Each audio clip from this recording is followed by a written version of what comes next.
ولسوف يعطيك ربك فترضى.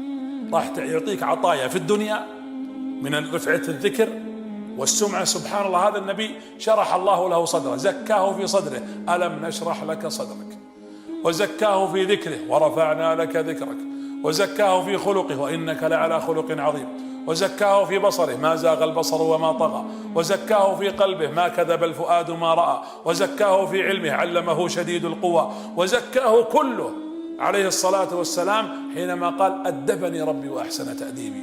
إذن كيف ودعك ربك؟ الله ما ودعك ربك وما قلى. وللآخرة خير لك من الأولى ولسوف يعطيك ربك فترضى. يعطيك في الدنيا سمعة، مكانة، اليوم المآذن، أشهد أن محمد رسول الله، هذا رفع ذكر ولا لا؟ هذا أعطاك ربك. ولسوف يعطيك ربك فترضى.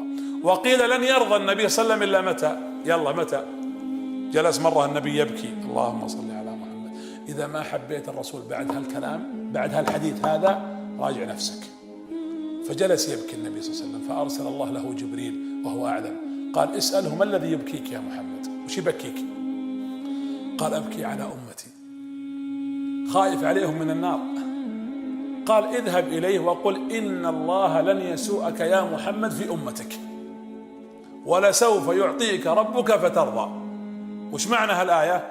يوم القيامة، يوم القيامة لما يدخل أهل الجنة الجنة ويدخل أهل النار النار، يشوف الناس اللي دخلت النار، حتى اللي دخلوا النار يا رسول الله